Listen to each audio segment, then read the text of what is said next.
Salam alaikum à tous les gloubistes et bonjour à tous les pays francophones. On revient avec Jem Cordezel ici avec une super vidéo. Aujourd'hui, je vais vous donner ce que vous voulez, ce que vous adorez. Pec, pec, pec. Hein? Tout le monde veut avoir ça, mais personne ne veut avoir des jambes. C'est ce qui fait de la peine. Aujourd'hui, je vais vous apprendre, bien sûr, les choses qui sont en train de vraiment vous stopper d'avoir une belle poitrine. Les choses qui sont en train de réduire vos chances d'avoir une super belle poitrine. Les raisons. Première raison, bien sûr, la chose que tout le temps je parle d'eux. La question que j'ai pour vous, combien de personnes qui sont en train de me regarder en ce moment organisent leur entraînement, leur progression et leur nutrition pour savoir où est-ce qu'ils sont? Combien? Prendre des notes va vous donner une base quoi faire la prochaine fois. Simple. Prendre des notes va vous donner une idée sur votre progression. Prendre des notes va vous permettre de savoir la consommation de vos calories. Prendre des notes aussi va vous donner la chance de vous améliorer vraiment rapidement. C'est pour ça qu'il y a des gens qui sont en train de s'améliorer et vous n'êtes pas en train de vous améliorer. Deuxième raison qui vous stoppe d'avoir des jolis pecs et de réduire encore plus votre chance d'avoir des beaux pecs. Votre forme. 85% des gens dans les gyms ne savent même pas comment isoler leurs pecs. Et c'est ça le secret. Spécialement durant l'exercice, que tout le monde croit que c'est l'exercice numéro 1 pour avoir des beaux pecs, c'est-à-dire le développé couché. C'est la folie lorsque je vois les développés couchés. Tout le temps, sur 10 personnes, 9 tirent les bacs. Sont en train de tirer partout. Il y a une différence entre ça et ça. Donc, ne devenez pas ces gens. Troisième raison, vous faites trop de développé couché. C'est quoi cette folie? La plupart de vous sont obsédés par le développé couché. Vous êtes restés sur les entraînements des années 70 et 80. Est-ce que vous êtes des haltérophiles? Non, vous n'êtes pas des haltérophiles. Vous n'êtes pas en train de faire un concours pour savoir qui est en train de pousser le plus dans le développé couché. Lorsque vous marchez par dehors, les gens ne vont pas venir chez vous. Hey, comment tu fais dans le développé couché? Les gens ils vont regarder encore. Waouh, je connais des gens, ils n'ont jamais fait le développé couché, ils ont une poitrine comme ça. Comme ça. 95% des gens qui sont en train de me regarder en ce moment se sont blessés en faisant le développé couché à un moment donné dans leur entraînement durant leur vie. 95%. Comment que je le sais? Vous êtes en train de me regarder, je suis sûr, sur 10, 9 sont en train de se dire maintenant, oui, je me suis blessé avec le développé couché. Le développé couché, c'est l'exercice le plus surévalué. Overrated. Et tout le monde croit que c'est l'exercice numéro 1 pour les pecs. J'ai eu toute ma masse, mes pecs, avec les haltères. J'ai arrêté à faire, dès que j'ai arrêté à faire le développé couché, mes pecs, sérieux. Quatrième raison, à quelle fréquence vous faites vos pecs? La fréquence, elle est très très importante dans la progression de vos pecs. C'est-à-dire, vous vous rappelez les rappels, tout le monde, les gens parlent des rappels. Oh, vous pouvez faire le rappel une fois, 2 fois, 3 fois par semaine, parce que je vais déclencher encore plus de processus de synthèse de protéines, ce qui va pousser encore plus de croissance musculaire. Ça ne marche pas comme ça. Écoutez, on était des pros. On était des pros. Qu'est-ce que ça veut dire un pro? On prenait de la merde, hachakoum, et on ne faisait pas les pecs 3 fois, 2 fois par semaine. Très très rare. Les gens qui étaient très intelligents à faire les pecs, ils faisaient leurs pecs chaque 4 jours, chaque 5 jours. C'est ça la progression. Il faut créer l'environnement, un environnement qui est logique pour vous, pour récupérer et pour stimuler encore plus de croissance. C'est-à-dire quoi? Vous n'allez pas le faire en étant naturel. Ça ne veut pas dire aller prendre des conneries.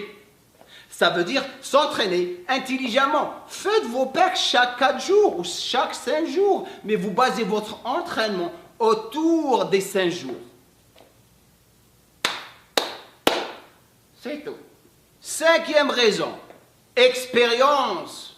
Je vous le dis, ça prend du temps. C'est pas du jour au lendemain que vous allez avoir des pecs complets. Ça m'a pris 12 ans. Voilà, pour avoir mes pecs. Et j'avais une bonne génétique. Donc les jeunes qui commencent à s'entraîner, focalisez sur l'important. Focalisez sur l'important pour avoir des pecs. Et la musculation, c'est à vie. Raison numéro 6. Pourquoi vous n'arrivez pas à avoir des pecs? Votre génétique. Ça ne veut pas dire laisser tout tomber et arrêter de vous entraîner. Et si vous n'avez pas une bonne génétique, vous n'allez pas avoir de pecs. Here is the situation. C'est comme ça que ça se passe.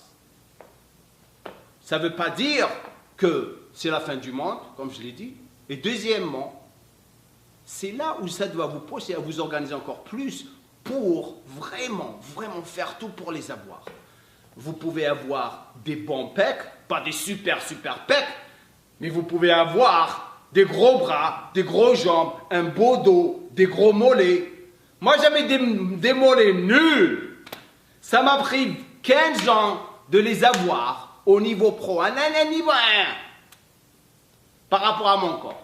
15 ans. Je n'ai pas pleuré. Je savais que je devais travailler sur mes mollets. La même chose. Ça ne veut pas dire que c'est la fin du monde. C'est là où ça doit vraiment vous pousser à vous organiser en plus et vraiment les isoler et les travailler de différents angles et faire tout pour les avoir. Donc ça ne veut pas dire, pas de génétique, je ne vais pas avoir des pecs, j'arrête. Voilà. Vous continuez et vous vous organisez. Raison 7. Votre progression. Comment augmenter votre poids. La plupart des gens sont faibles. Ce n'est pas la crèche ici. Hein. Vous n'allez pas commencer à pleurer ou prendre les choses du mauvais côté. On est ici pour s'éduquer et c'est la vérité. Car ils ne savent pas comment faire une progression. Et aussi, votre force, elle est affectée par quoi? Par la nutrition. Et par quoi? Par la récupération. Et par quoi? Savoir comment faire votre progression. C'est comme ça qu'on le fait. Moi, j'ai vu des gens, 7 jours sur 7, il fait du coucher.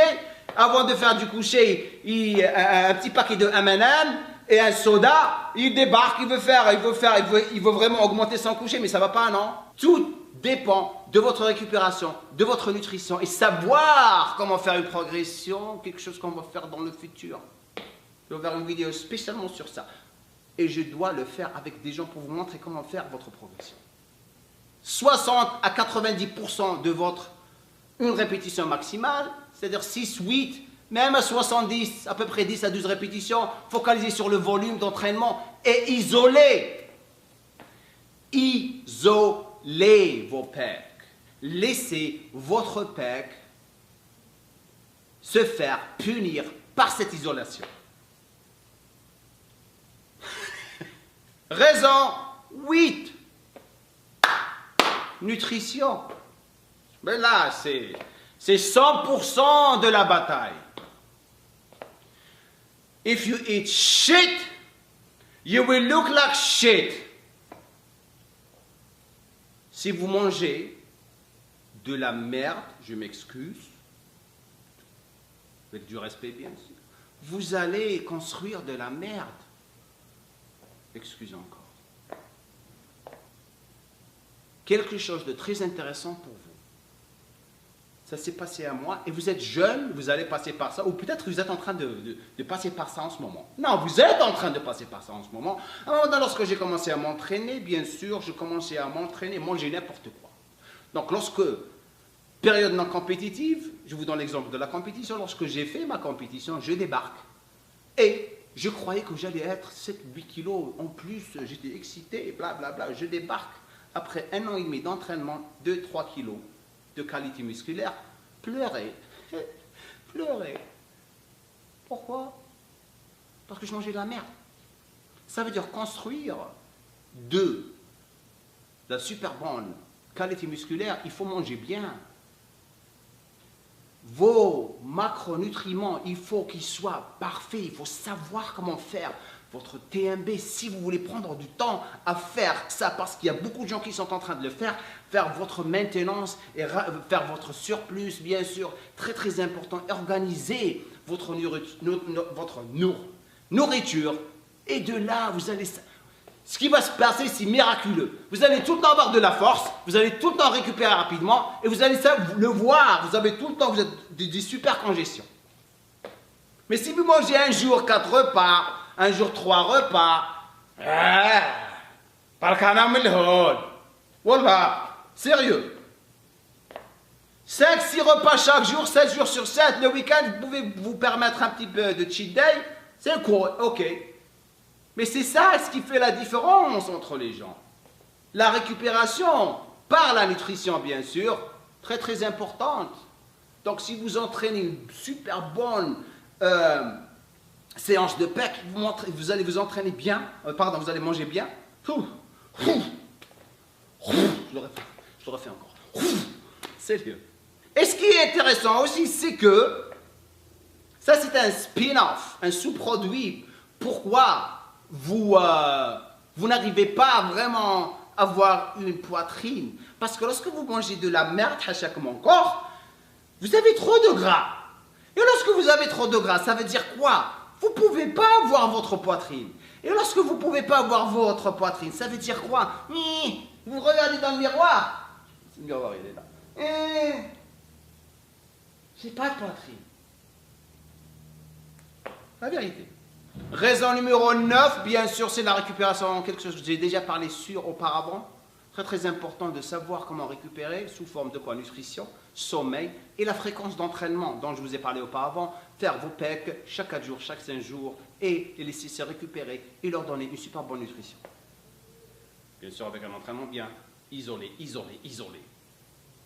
Ça c'est la raison finale. Devenez des rebelles. Pas de loi ici. Choquez vos pecs, excitez-les, ravagez chaque fibre musculaire, sans pitié, sans pitié. Il faut que vos muscles commencent à vous demander d'arrêter de les punir. La